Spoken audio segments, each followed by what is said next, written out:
In 2016, Moana did so much right, not the least of which was the cast and crew that they had assembled, especially the crew, with Musker and Clements behind the decision-making process and Lin-Manuel Miranda writing the music.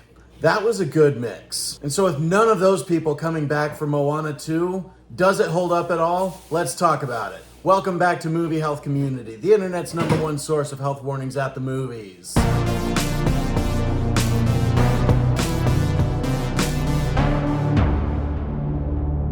By the way, I'm filming this on the day before Thanksgiving, so you're gonna hear kitchen noises. That's just a natural occurring phenomenon. Moana 2 started its development as a miniseries for Disney Plus. And it was not until just a few months ago that those plans changed and it was announced that this was going to become a theatrical film. That's not the only movie they've done this with. There's an upcoming movie that was made for Disney Plus and is now arriving in theaters in May. That would be the Lilo and Stitch remake. That's already low expectations for me for Moana 2, but let's talk about it now that I've seen it.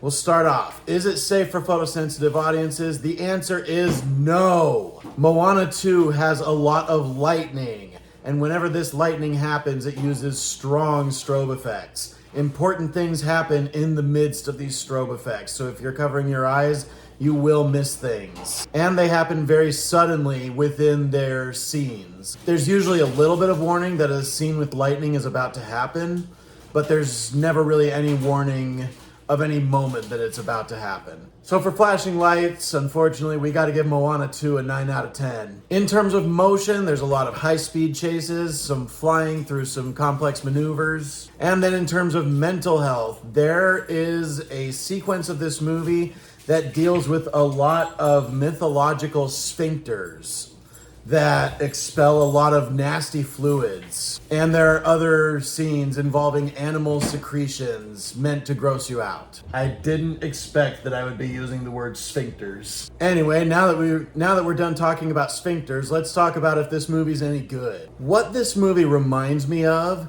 is the direct-to-video sequels that Disney used to contract out with cheaper animation studios and release without a theatrical run.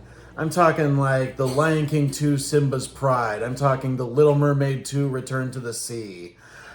Or Beauty and the Beast The Enchanted Christmas. The problem is, all of those direct-to-video sequels feel more inspired and more heartfelt than Moana 2 does. It feels like there's a lot more love put into those projects than there is with Moana 2. The writing is pretty weak, especially around Maui, who was one of the more interesting dynamic characters of the first Moana.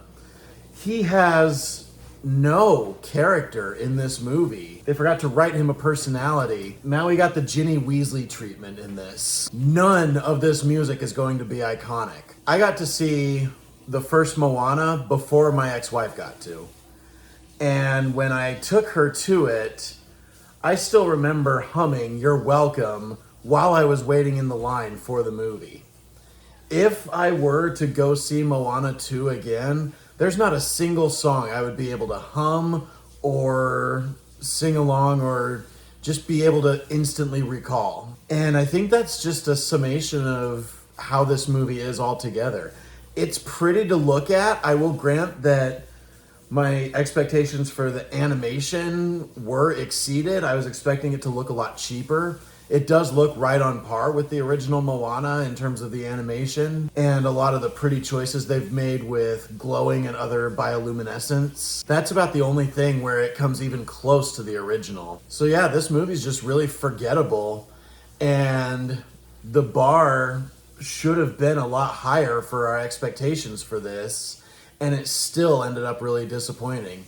So I'm gonna give Moana 2 a D. Thank you so much to our readers on Tumblr and Facebook, and as always, an extra special thanks to our patrons on our Patreon page whose names are scrolling on the screen like credits right now. As a reminder, nothing produced by Movie Health Community is medical advice, nor has any of it ever been reviewed by any medical professionals. Be sure to leave a like on this video, hit that subscribe button, hit the bell icon if you want to be notified when we post new videos, and leave a comment if you have anything to add to this discourse, especially if you disagree with anything I've said. We love hearing from you.